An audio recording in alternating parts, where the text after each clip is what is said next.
We're ready to get for game 2, and it's good to be back home again and playing in front of our crowd. And I thought, for the most part, we did what we needed to the first game.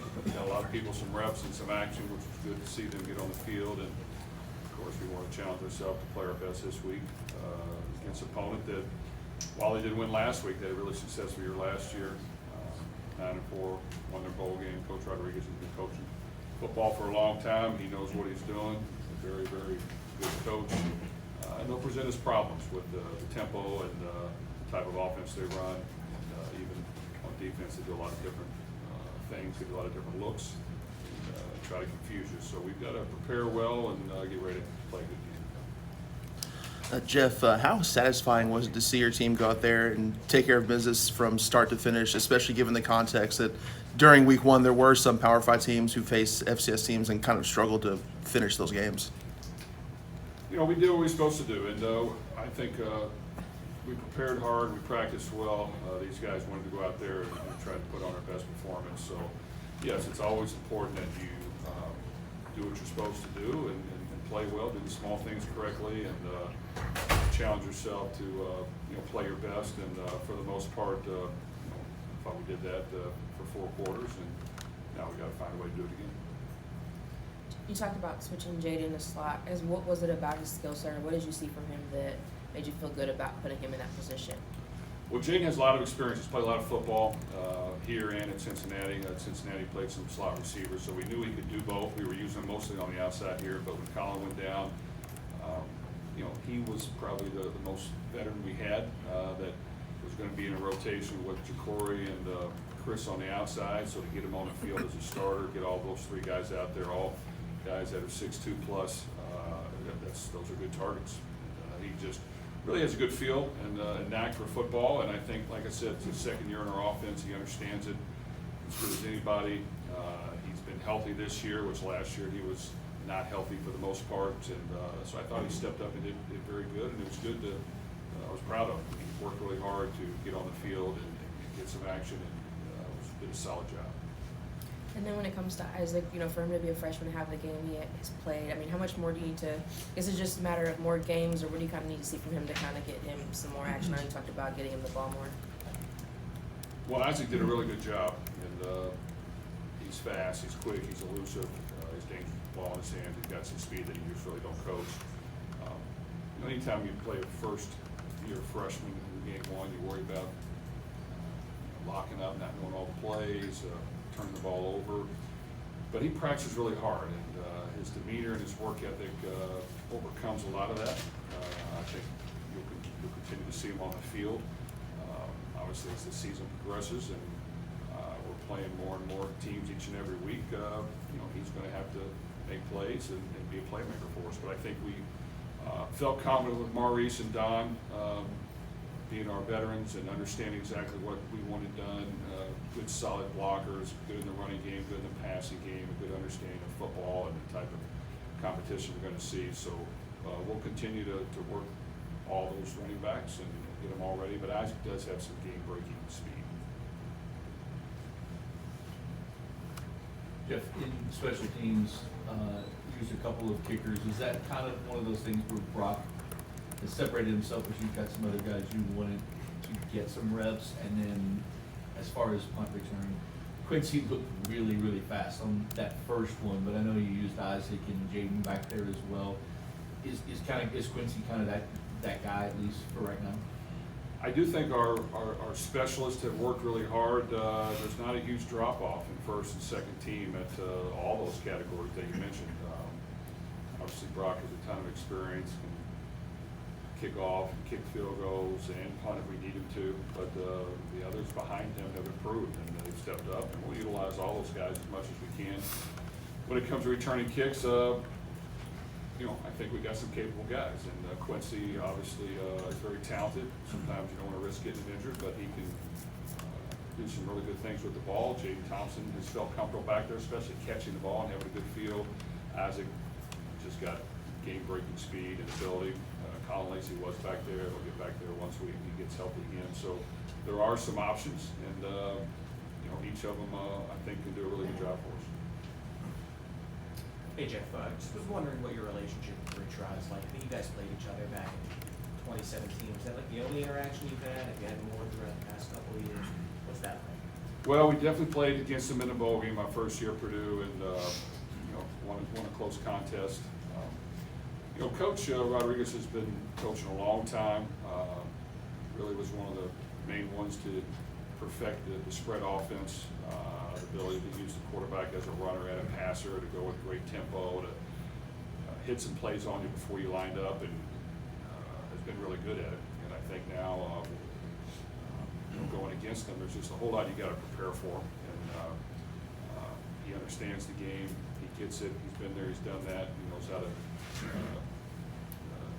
take players and maximize their talent and their potential levels. So we'll have our hands full. This is going to be a well-coached team. It's going to be a hungry team coming off a loss at home that they weren't happy with. They just turned the ball over quite a bit and got down and couldn't overcome it. But if the game's close and they're able to do what they want, which is utilize the quarterback in the run game, then they're very dangerous. So it's important to try to find a way to get a lead and make them probably throw the ball more than they want.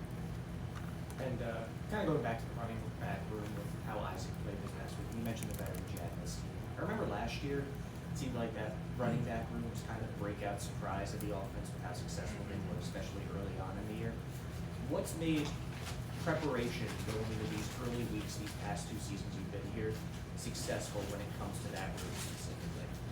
Well, I think Coach Barkley does a great job, and he's played the position. He understands. He's been with me in our offense for a long time. He loves coaching here and representing his hometown. And I was proud of our running backs last year. I thought they stepped up, did a great job, and have 2 guys drafted. What was awesome for our team and for those guys. This room early on, we knew maybe didn't quite have that caliber yet. But they had done a really good job, and they were solid players. And Maurice kind of stood behind those 2 last year, didn't get as many opportunities, but had a great spring, great fall camp. I think he continued to do really good things. Don gives us a veteran leader with strength and pop in the backfield, and understands football and can take on linebackers and block and help us in that regard, and do what he needs to in the running game. And then we got 3 youngsters, Keewan and Isaac and Duke, that all have some really good talent. Just got to continue that streak. But they understand what we're doing. And while we want to score points and create explosive plays, when you can run the ball consistently, you're going to eliminate a lot of negative plays. You're going to eventually pop a few. When you hand it off, you're not going to get the ball bad at the line of scrimmage. You're not going to throw an interception. So it's a little safer. And if you're efficient at it, it can open up things in the passing game. But those running backs, we felt good about them all along, just didn't maybe have the experience on the field as the last 2, and had a strong act to follow. But I think they're moving in the right direction. Jeff, excuse me, when you go back and look at the game tape from this past weekend, was there anything that stood out to you more than others, for better or for worse? Well, I think it confirmed a lot of the things we thought that you don't really know for sure. I think we do have depth at a lot of positions. I think in certain positions there's not a big drop-off, which is great, and it's going to help our football team. There were definitely playmakers we saw early on that stood out in the game, and then there were others that emerged as well. It was great to see Jaden Thompson do a really good job. It's great to see the young running backs step up and do well.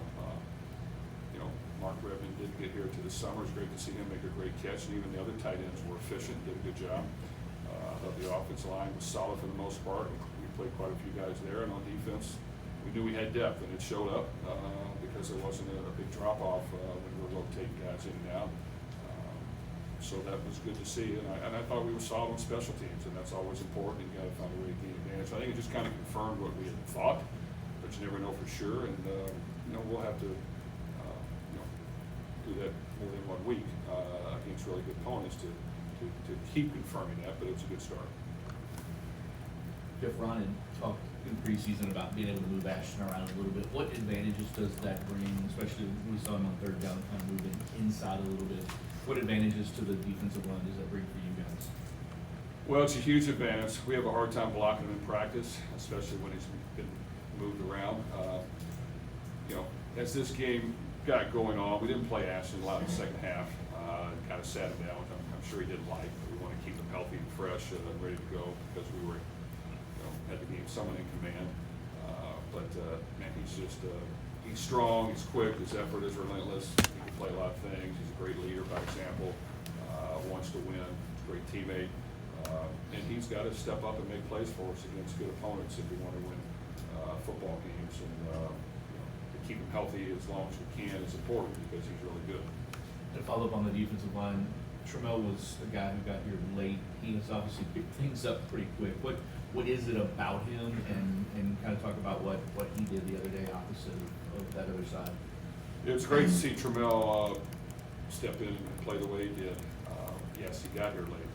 Didn't start when fall camp started, not until after we got going. We got to get him going, and he was ready to go, and he had to complete some things, which he did. But you know what, right away, he's twitchy, he's got speed, he's got quickness, kind of understands it. He's slippery to block. He's not going to be as big as Ashton, he's not as thick, but he's slippery. It's hard to get your hands on him, and he's has a really good understanding of how to play football. He's been a great teammate as well, which has been great to see. Very unselfish, but he's very talented, and I think that D-line position has depth, but definitely those two guys stood out as guys that need to make plays for us every week. You mentioned Rich Rudd being at the forefront of the RPO and faster tempo and all that stuff. What weakness on offense like that, what weakness in the defense are they trying to exploit? Where do you have to hold up the most? Well, in that type of offense, you're always going to have to account for the quarterback as a runner, which does make things harder. You need an extra blocker, they're taking out an extra defender. A lot of times in your defense, you're trying to +1 in what you're doing in the run game to make sure you have an extra hat. And when he's running the ball, you don't have an extra hat. You got to be really good and sound in where you're at. You mix in the play action off of it. You mix in the tempo of them trying to get plays, snap before you're ready and set, get your calls in. Has always been beneficial for them. The speed of the game can throw you off guard, and that's challenging. What teams have to do to find a way to beat that is you have to find a way to get a lead. You have to find a way to make them throw the ball more than they want, put them in more of a drop-back game, which they're not as efficient at. But if they can do what they want, it presents challenges. And the techniques you got to use at defensive end with blitzers off the edge, when you have all the quarterback pull and quarterback read and quarterback power stuff, has to be different. It has to. You got to give them looks that they don't think they're going to see all the time because they'll take advantage of it. And we've worked really all off season for the first 2 games to have to, not knowing what the first team was going to do, but have to defend the quarterback run and the quarterback power and the different things we have to do. We've talked about it, we worked it. It's important that we put it to use this week because they will take advantage of if you don't. And Coach Rodriguez has been doing it a long time. So if he can get in the flow and get things going the way they want it and get a lead, then they're at the advantage, and he's very comfortable calling games that way. I know by this time last week, we still couldn't really talk too much about Mario Bruce. Now that he's on the roster, we saw him in limited minutes. What's it like seeing him get integrated back with the team, and what was the process like getting him back? Well, it's great to have him back on the team. I think he's happy to be here. He's got some good buddies on this team that he's always kept in contact with. He wants to play football. So getting him back, there were some things we had to go through to get him eligible and get everything cleared, which didn't happen to the last minute. So he wasn't able to practice a whole lot. I think as we continue to progress through the season, we'll see him out there more and more. He's fast. He's got speed. He's been in our offense before, so even though he's been gone a while, I think we can get him back up to speed. But we got to get him some touches as well, because I do think when he knows what to do and he's playing fast, he can be very productive for your team. I think he's eager to get on the field. He understands, hey, this is where I want to be. I feel good around this team, these guys, the coaches here, and he loves this university in town. So I think you'll see him more and more as we progress throughout the season, and hopefully we can see him more this week as well. For someone kind of in a unique situation like that, what's it like for you as a coach to get him reintegrated into this offense? Is it quicker, slower? Well, you know what? you know, to get him back, he did some good things for us. You know, sometimes when people leave, it's not like we want people to make a change, but they have to do things that's best for them. So that's what he chose to do. So, you know, having him come back, you know, we knew that this guy could make plays for us. We knew that we had a receiver get injured, so that was good timing. So I think, you know, we're happy to get him back on the field. You know, when he's bouncing around with energy and understands what he's doing, I think he can really help us win. And I think that, you know, his teammates like him. He gets along with all of them. So I think he could be a big addition, but we got to make sure we kind of understand what he's really good at and try to give the ball those ways. There's a few cases I can think of in various sports where you've seen guys leave and come back, and most of them have had good years, but how much do you have to kind of take into account that these are young people, there's money involved, and, you know, it's a whole different situation for many of us experienced in college with opportunities to go or stay and make decisions. How much do you try and take that into account with a lot of these guys making whatever decisions they make? Well, we do take that into account. We're probably very forgiving in anything that happens. As far as people making decisions for themselves, yes, it's not like the college days of years ago. So there's a lot of factors that go into people staying and leaving. We understand that. We fully support normally the ones that leave and the ones that stay, and we understand it when it happens. We just have to be ready to move when things happen to help our team. So, you know, this is a situation where, you know, I guess he felt more comfortable coming back here and getting back on this team. But you know, we don't hold anything against him or anybody that's left. Even if they don't come back, we really don't. We move on, we wish them the best. Half the time we're helping them find a spot if they want to find a spot, and that's just kind of how football works. So that's why the roster change is just going to happen. Yeah, if you can have a team of veterans that you've developed for 3 or 4 years that never left, that's great. But sometimes when a new coach comes in, there's going to be turnover and change, and that's what happened in year one. So since we already did it once, there's been a lot of guys leave and graduate, so now there's room to move again. And you know, so I see that slightly settling down, but you know, there'll always be change, and I just think that it's how the game operates. And normally when people are coming here, as long as we get to talk to them beforehand and know what they're about, they normally come here with a purpose and a reason, and we want to help them fulfill their goals. Jeff, how did the headsets work out as far as the communication? Do you like it now that you've kind of been through a couple practices, I guess, in one game? And kind of how do you use it on defense? Well, I do think the headset is beneficial and probably should have been in the game a long time ago. The NFL's been doing it for over 30 plus years, even back when I played.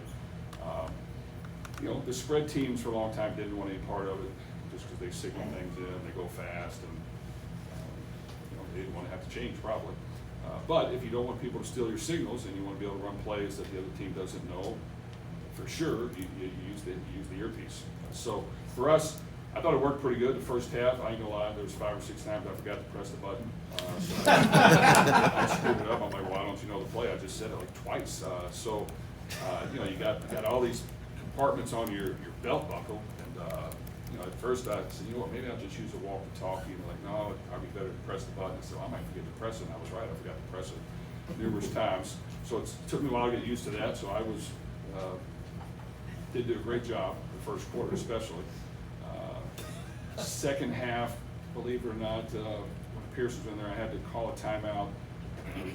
Couldn't understand why he couldn't hear me call the play, but I'm not going to use any names, but it was forgotten to be. It was not turned on, so it was not turned on properly. So I thought for sure I did this thing, wasn't making a noise, but we didn't understand it after 2 plays in. So we got the button turned on. So yeah, there were some kinks we got to work through. But in general, it's beneficial. Now, you know, on defense, it's a little hairy. You know, if teams are not huddling, you've got to make sure you get your call in fast. So sometimes we did not use the earpiece. If teams are huddling, it's much easier to use a huddle and get that call in. But for teams that are going fast, you're probably still going to have to signal. For teams that are not huddling, you get lined up and set. You either have to get in fast or you're going to have to signal in. So that's where it gets a little tricky. But teams steal defensive signals, and they can find out what that is if they study it and look at it, so we gotta be really cautious that if we can use the earpiece, we wanna use it as much as we can. Good. And